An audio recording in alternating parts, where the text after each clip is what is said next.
Greetings, everyone. This is the Outerview with Professor Les Henry, where reason comes first. And it is my honor and a distinct pleasure to welcome my brother, Dave Thomas. Brother Dave, how you doing? Yeah, I'm good, Prof. I'm good. It's all good. Yeah. Do you want to tell us a little bit about yourself and what you do? Yeah, so that sounds like a question that my 15-year-old daughter asked me. She says, Dad, I know you're an occupational therapist and you do public health stuff and you're doing your PhD and you work on the Student Success Project in the University of Kent. And I see you writing all these things all the time. But what exactly do you do, And I paused, and I said to her, I'm a hybrid, I'm a hybrid. And she said, okay, so what exactly does that mean? And this is it. So you say, so what do I do? So my background, I'm an occupational therapist by trade. Mm-hmm. And then I ventured into public health. So some specialisms in public health. So within those two healthcare professional roles, I adopt a remit in social justice. Okay. I'm an advocate for social justice, 100%. Mm-hmm. And that's sort of, why would I do that? I grew up in Jamaica. I was born and bred in Jamaica. And the name Marcus Garvey is something that's always on the tip of my tongue growing up. Mm-hmm. So by the very nature of that, I always knew that I would have to, end up being an advocate for social justice.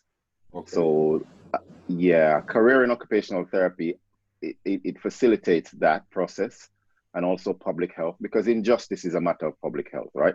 Absolutely. And then, yeah, so I work at the University of Kent as a student success project manager on a project that does empirical and ethnographic research and looking at structural inequalities, and also do some action research to implement some strategies to mitigate against these structural inequalities.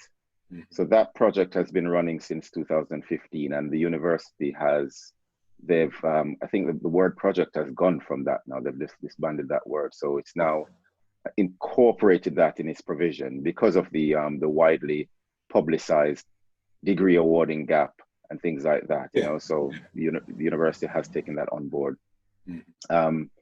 And then just like a hand in glove type situation, so I'm currently doing a PhD for my sins, so that you and me, mate. I've been there, done that, got the eye bags to show. I've paid for my eye bags. They're not delivered yet, but I'll get them in due course. So my PhD, what is it about? So my PhD, I'm looking at how, or the extent to which westernized ontologies and epistemologies actually pose barriers to Black students' interest and engagement and attainment in higher education. Mm. So again, that sort of ties in to my whole social justice remit. And specifically, I'm using interest theory and critical race theory as my conceptual frameworks. Mm-hmm. So it's sort of an amalgam of those two theories as my conceptual framework. And I believe most importantly, the critical race theory offers me the facility to really look at the impact of whiteness, as we say, right? Just to name it, in creating institutional structures and that sort of facilitate these inequalities. And I say facilitate because behaviors are only facilitated because of the systems and structures and policies that are or are not in place to sanction these behaviors, right? So so that's probably a little bit about me. But I think that the point that I think is really interesting for me is you talk about, these epistemologies. It's these ways of knowing. It's the knowledge that underpins what we supposedly have to teach. And that's oftentimes what people don't want to change. So you'll get these, why is my curriculum white and blah, blah, blah. But to actually embed what you're talking about in the way we teach, especially in HE, what barriers do you think what barriers do you know you'll face? Because it is about changing the knowledge base, it's changing the canons, isn't it? Definitely. I think that one of the major barriers that we face is, and I call it acceptance. Yeah. Are people accepting of the fact that there is a problem? So because if you can't acknowledge that there is a problem, it's quite difficult to actually go on a journey to try to rectify that problem. Yeah. And then it's the other problem, I think, is system consciousness. So Professor Sir Jeff Palmer speaks about that in the forthcoming publication. System consciousness, being aware of, you know, what is currently happening within this system. Does the system facilitate change? How much change does this system facilitate? Because quite often we can be seduced into developing these grand plans and grand ideas, and Yeah. the system doesn't facilitate any leverage in moving these agendas forward. Yeah. So what can we actually change? What can we achieve? The idea of cultural competence and challenges to westernized epistemologies, I think that's a very interesting one, because to what extent can we actually challenge these epistemologies? How do we do it? You know, so a school of thought proposes outsider pedagogy, and the word outsider is sort of uncomfortable. You know, I find that very uncomfortable, because which is what is in my work, whenever I use it, I'll do insider, outsider, and put it in scale. Absolutely. Yeah, because it is contested. Absolutely. Because if you think about it, you were born in Jamaica. I was born in the UK of Jamaican parents. We are outsiders, but we're not. Because culturally, we're British, as well as being, for me, a culturally Jamaican. You're culturally Absolutely. Jamaican and culturally British. Otherwise, what are you? So it's navigating that space between that insider outsider perspective. And to be honest, that's one of the things that I had to bust my brain with in my PhD. I had to really sit down and think about, what does it actually mean? Because why are we outsiders? Or why would we be insiders? Well, you see, when I look at the ethics, you know, within the whole PhD process, I often question that as well. And I think, okay, research ethics would say positionality is important, right? Yeah. So you're researching a community and you understand their lived experiences, but don't position yourself inside. Yeah. And I challenge that, you know, in my mind, cognitively, I challenge that, because I'm saying, well, I know that if I'm going to research a community in Jamaica, the Jamaican Maroons, yeah, I will position myself within that community, yeah, so that I am not doing research on the subjects, but with them. Absolutely, yeah, yeah. So that's where my challenge. Yeah, because in anthropology, you know, we were taught, you know, Clifford Geertz, you go on the tiptoes and you peek over the shoulders of the natives or whatever.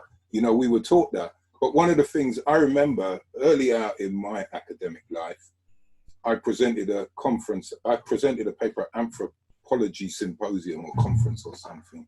It was about 2002, 2003, so I just kind of got my PhD then or whatever. And I remember one of the critiques leveled at me was, oh, you're just too close to the subject. This is rather emotive. I'm talking about Jamaica, reggae music, Rastafari, and how it made me what I am and gave me that broader perspective. So my retort was, well, I'm not into spurious claims for objectivity, because this is visceral. It's a lived experience for us. It's not the old stick a pin in a map and your student will do a PhD wherever the pin is, Oxford, the Oxbridge way. We are talking about correcting historical imbalances, bringing our perspectives to the fore. It doesn't mean it's the only perspective, but these are counter epistemologies. Yes, and there's a sort of hypocrisy there as well, because in higher education, you know, one of the fundamental principles is that you need to be critical and analytical. Yeah. But the challenge is, if you only have one perspective, I will struggle to critique from one dimension. So, yeah, absolutely. Yeah, yeah. So I draw parallels with people like Linda Twai Smith, you know, who speak about researchers going in and doing research on the indigenous communities and leaving with the data. Yeah. So you're left with the data, and these communities, they have nothing, but you have this rich data that you then analyze and write up, you know. And in anthropology, you know, part of the critiques, there's a brilliant piece by someone called Wendy James, the anthropologist as reluctant imperialist, when they used to use anthropologists, you know, the British would say, oh yes, there's this tribe over there, you know, we want to know what it is so we can take their land. You go in there, you do some research, and oh yes, oh boy, once you're done, they'd go in there and they'd say, oh yes, the people's cosmologies are centered around cattle, blow up all the cattle. And then you can control, similar to what they did to, you know, the indigenous First Nation peoples, our brothers and sisters in the Americas. You know, they were their cosmologies were centered around buffalo, destroy the buffalo. Then you can import blankets infected with smallpox. People look up General Amherst, if you don't believe me. But when they're talking about biological warfare, this ain't no new strategy for these racist, white supremacist Europeans. And I'm not saying they're the only ones who use that tactics, but I know that they're pretty good at it because they've been doing it for a while. So my point is, you know, we will bring to the table different knowledges. And I remember Lesbach always used to say to me, it's knowledges plural. Yes. Because as you say, if we're only being instructed in this kind of, this rigid, restrictive, epistemological way of knowing, how are we going to offer a viable critique? It's not going to happen. And oftentimes, well, you know, a lot of academics write for other academics. We just have to say what it is. That's what they do. So when they do encounter something that is rich and maybe they don't really understand what it is, it becomes a problem. But it becomes more of a problem for us because if they're the ones who are the gatekeepers between us getting that in a 4-star rated journal or a 3-star, and for those who don't understand, we're talking about the research excellence framework that unis are bound by, it becomes problematic. I look at that as an enabler as opposed to a barrier. So my heritage as an African who was born in Jamaica, and I take all of that experience, or those experiences rather, and I bring them to the table here in the UK in higher education. And I know I have this unique set of lenses. Yeah, I definitely know that. I see that, and that's an asset. So, yeah, you know, that brings me to one of the broader issues that sort of disturb me constantly. This issue of diversity. yeah, You know, and the value of diversity, and the idea if that is actually even possible. yeah. You know, is it even possible? Is it even a thing? Yeah, or it's the myth. Yeah. So kind of give me so because for me, when people talk about diversity, they're talking about contending with or dealing with structural inequalities, systemic inequalities. So is that kind of like the lines that your critique is on? Yeah. So when I investigate diversity, I start from like a basic definition. I'm built from the ground up, right? So if you look in the dictionary, whenever you see diversity, you'll always see difference within that sentence. Yeah. Diversity is related to difference in some ways, right? And then you always somehow see equality coupled with those two words. Yeah. But what you don't see is equity. Generally, equity is omitted from that sentence, or probably it's not there yet.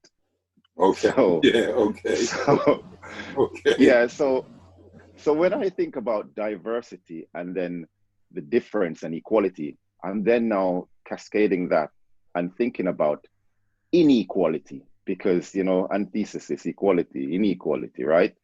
And that is what happens now. So what causes inequality? Are we talking about inequality now from a micro or a macro or a meso level? So the way I approach it is structurally, systemic. Yeah. You know? Yeah.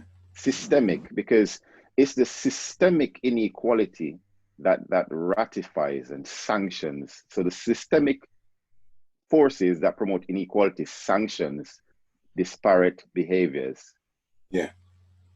Yeah. So you understand? So if you have a system where these behaviors are outlawed, generally that will be a deterrent, right? Yeah. But if the system facilitates it and it's enmeshed, you know, you have this idea of whiteness enmeshed within the system to the point where, you know, generally people who are white will not even realize it's enmeshed because they created the system and they did the enmeshing. Yeah. So a person who, you know, a black person of African descent will always be feeling the pinch, will always be, you know, operating in a sense of double consciousness, will always be grappling with this idea of, I want to change it, and then presenting ideas for change and realizing that the system doesn't facilitate change. The computer says no. Brilliant. Because that's it. You nail it on the head. And that's, you know, that's one of the things that, you know, I think we need to be mature enough to have those conversations, because all of what we're seeing around us now, you can boil it down to that point that you just made. You can advocate as much change as you want, but if the system doesn't have the mechanisms in place, and more importantly, provide you with the resources to action those changes, it's just going to be recommendations. And if people understand how much of the system in the UK works, it's on recommendations. Oh, let's have another parliamentary report. We recommend that this, and this. You don't have to act on recommendations because they're not legally binding. They're not legally binding. What if you had a system? So this is me thinking, and I'm exploring this chain of thought now, that you go to the supermarket and imagine if you are walking through the doors on exiting the supermarket, and it, you know, there's a bleep, right? The security guard comes to you and says, Professor Les, there is a bleep. There might be something in your trolley that that you haven't purchased. What would be the first thing? What would you do? How would you justify that you are entitled to those goods? I believe you would present a receipt. You present a receipt because that is proof of purchase, right? So you went into the supermarket with a shopping list, which is a set of recommendations, right? You went in with a shopping list, and you acquired the goods, and you are leaving with proof of purchase, which is a receipt. So you show the security guard the receipt, and they say, okay, fine, you have purchased it. You go further down, you're going in your car, something else bleeps, and there's another audit, right? The due diligence is done, and you show your receipt. You go on. So I think until we have a system where people can be held to account to show their receipts, it might be a little bit unrealistic to expect that they will authentically have purchased what they proposed to purchase, if that makes sense. So the shopping list will always be a shopping list. That's of no use. You can't show the security guard the shopping list. They need the receipts, and only the receipts, nothing else. At this point, show me the receipts. Absolutely. I mean, to me, you've just nailed it, because that's exactly what it is. And I think, you know, this is one of the reasons why, and I know you're an advocate of this, is these transformational conversations. So it's not just chatting for the sake of chatting, it's actually reasoning through why these things are wrong, but more importantly, how they can be changed. Because I know, you know, one thing about me, I am not into resistance, I'm into transcendence. We've been resisting this thing for quite a while. It's time we start to focus on transcending this stuff, so we can literally put it in the past and look towards a healthier future. So, you know, what are your thoughts on these transformational conversations? Because I know I partly got that from reasoning with you from time anyway. Yeah, absolutely. I think particularly even the young people today, what I would say is resistance, it's tiresome. You get battle fatigue. If you're just fighting to resist, you know, you get battle fatigue. The great late Bob Marley said, fighting on arrival, fighting for survival. So do you want to be that buffalo soldier that's just fighting? You always fight. At some point, you will get battle fatigue. So the transformational conversations begin to happen when, you know, you can draw the battle lines and you can meet with the enemy and say, look, these are the issues, you know, in order to move the agenda forward. These are the things that need to happen. Do I have your commitment? You know, how do we move these things forward? Because we, unfortunately or fortunately, we will coexist in the same environment, right? And we can make it a better place for all of us and our families and our, you know, everyone. So how do we transform disparate practice? How do we dismantle structural inequalities to make this a better place?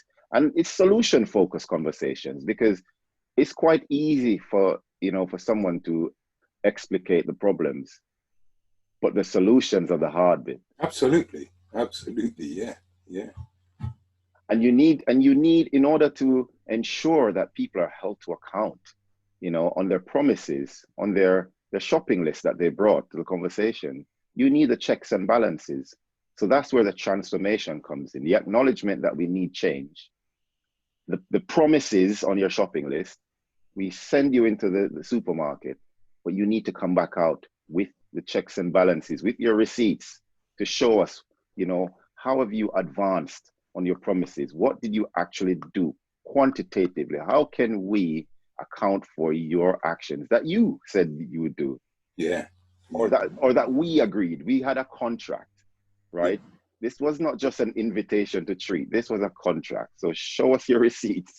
Yeah. I remember growing up in Jamaica, listening to Muta Baruka, Cutting Edge. And this program used to that was on be Myriad aired. FM, wasn't it? It's on Absolutely. Yeah. Yeah. Yeah. After hours, right? And I used to have to hide and listen to this program. But the reality of it was that looking back now, Muta Baruka was a Pan-Africanist, a Garveyite, and he was teaching about you know, Black liberty, all of these histories, hidden histories. Somehow Muta Baruka, he knew it all, he was teaching it. And here was I, as a young man, could have been about 10, 11 years old. And I was desperate to learn about these things, right? That was the one place that went beyond the curriculum, because the curriculum in Jamaica is a Eurocentric curriculum. You knew more about European history than Caribbean history, and Caribbean history you learned about was generally about slavery, sugar and slavery. Okay, we learned about the Haitian Revolution, but I can't remember them highlighting that was the first and only successful slave rebellion. You know, I learned that when I came to England. But Muta Baruka was the only person at the time who was actually speaking that language. And in fact, when the Nation of Islam visited Jamaica, Louis Farrakhan, you know, that is how I ended up going to listen to Louis Farrakhan. It was because of, you know, my awakening with Pan-Africanism and, you know, exploring all of those concepts and this idea of Blackness, right? Of course, Islam from Nation of Islam has a slightly different version of Islam than, you know, the Asian version. Yeah, yeah. But for me, that was the one moment when I realized that I needed to learn more about me. You know, yeah. Before we were here, we were somewhere else. Where were we? What happened? What happened before the slavers came to, you know, to colonize? What happened? And Muta Baruka, he did it. You know, not giving them any big up, but you know, I'm just saying that to say how a good teacher can define and shape your thoughts. Yeah, absolutely. Mine was Professor Herbert Ekwe. When I met him and I can never remember if it was 83 or 85, but when I met him, he totally transformed my life, because I was used to a lot of the African-centered Pan-Africanist, Bondong everything, Bondong white people, and didn't really have much balance until I met him. And then he just introduced me to a whole world of African literature, you know, across the diaspora. That's what his course was called. You know, African literature across the diaspora. Is there a Black aesthetic? And I thought, wow. And this was when you know, this is much my pre-degree self by 11 years. But I went, and I remember when I met him for the first time, and it was like, wait, peace be upon him, he passed last year, but he's definitely the cleverest human being I've ever met. There's just nothing you could ask him and he wouldn't know. Nothing. But he opened up my mind to completely different literatures. The irony is, my history book, and history, you know, growing up in Jamaica, history wasn't you did that in GCSEs and that sort of stuff, A-levels, but it didn't feel like an exam. It actually didn't feel like an exam, because you're learning about things that are interesting, things that you should know. So, you know, the motivation to study history, it was very, very easy. In fact, my history book, I've got the history book. That is the book. Really? Wow. Emancipation to Immigration. Lord of mercy. That is the book that I used as a young person growing up in Jamaica, and I had to find that. I went back into the archives at back home, and I had to find it and revisit some of these concepts, because it's so important. When you learn about what you didn't know, what you knew and thought you knew and actually didn't know. Yeah. So, Brother Dave, do you want to share anything that may surprise people about you? You don't have to, Oh gosh, I surprise myself on a daily basis. What surprises people? What would surprise people about me? I don't know. I believe I'm an open book, somewhat. You're talking about book. Okay, I can share something. A couple of years ago, I had an idea. So when I came to this country, for about the first 10 years, I kept thinking that I was the problem, because I couldn't work out what was happening, strange behaviors. But the good thing for me is, coming from Jamaica, I remember that I was a really nice guy and I had a lot of friends. Yeah. Right. So that's the one thing that kept me grounded. I'm thinking, but people like you, so it's not you. And it wasn't until I went to a conference, Goldsmith University, Deptford Town Hall, close by. And at the time, a doctor at the time, senior lecturer, I suppose, at the time, he presented at that conference. And he showed some pictures of his childhood. And, he spoke very candidly about growing up in Jamaica for a portion of his life. And at that point, it struck me that actually, hang on, it's not just you. It's not just you that have this problem. It's everyone that look like you that have the problem. Yeah. And I was desperate to catch up with this doctor at the time. So, when he finished his presentation, I waited, and then I had an audience with him. And he was ever so warm. Mm-hmm. And it sort of inspired me from then to search out this person. What's he all about? What did I do? I went online about his book, started looking at the literature. And then I realized, what? This idea of resistance, you don't have to. There's a model in place then, basically. There are people out there who have developed ways of having these transformational conversations and striving and transcending in this space. And so that brought me to a place where I thought, what? I've met some of these people along the way, and we all share the same story. What if I could get these stories into a book?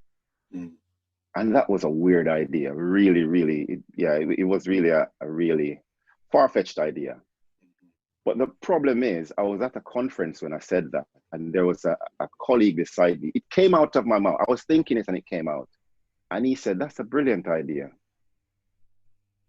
I didn't have it. I wasn't buying it. Anyway, we developed on the idea. He immediately sent me an email with a book proposal and said to me to put them down, write down the ideas, which I did. It went away, came back. I spent 5-6 months developing these ideas. And I was okay, because I'd gotten that out of my system. Yeah. The bad idea had gone, I'd reconciled. Mm-hmm. And I got an email one day with a book contract. I'm like, wow, hang on, wait. It was just a bad idea. It wasn't really supposed to happen like that. Mm-hmm. But anyway, long and short of it, the book is happening, and the book will contain the ideas of people that look like me. Professor Les, that person I was talking about at that conference, that's you, by the way. Oh, was it? Right? It is you. Right? Okay. So sorry to embarrass you, but it is No. Yeah. But this is me born and raised in England, you mean? Telling you. Yeah. I vaguely. You remember now. Now I remember where we linked. Yeah. That was it. So your story, and you're showing the photographs of yourself and your twin brother. That's just stuck with me. So so the book is coming out, and the book is called "Doing Equity and Diversity for Success in Higher Education."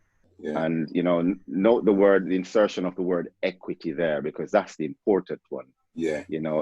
Equity is not just about equality. It's about fairness. Absolutely. Absolutely. That's the one. Yeah. Fairness. What is fair? The basic human rights are guaranteed to all without regard to race. Yeah, absolutely. So, so Brother Dave, the other thing I would say is, have you got a takeaway for people? Something that maybe you want to throw out there that they could mull over? Yeah, my takeaway, system consciousness. Get to know it, get to understand it, develop it, and work out your own system consciousness, because that is vitally important. You're in a system, you need to figure out, you know, what are the limits of this system? Yeah. What can you or can't you do? How does that align with your needs and your wants? You know, that's a similar thing to what you're saying, Professor Les. You enter the gates of the academy, and your expectations, what are your expectations? You shouldn't really expect someone who doesn't look like you to know the intricacies of you and teach you about you. You know, that's an unrealistic expectation. There's some work that you need to do to learn about yourself first before you ask someone else to teach you about you. So that's part of the whole system consciousness. Get to know the system, understand the limits, you know, figure out what is it that you want and need, mostly need. That's the important one. And then you look at the system, you analyze the system and see where you can achieve and how, or if you can achieve. Yeah. And then we start developing these transformational conversations. Yeah. Brother Dave, what can I say, man? What can I say other than, what can I say, man? Welcome to the Outerview, where reason comes first. I hope you enjoyed your experience. It was a pleasure to reason with you, as it always is. And, you know, any opportunity I ever get to work with you, you know, I always take it by both hands, because at the end of the day, you know, this is what we need to do. We need to tell our own stories, and we need to do them in language we understand and language they understand. And that is crucial. So, Brother Dave, I give thanks for your time. You know what? Good, keep safe, stay blessed, and we will definitely link up again soon. Absolutely. Respect, enough respect, bro.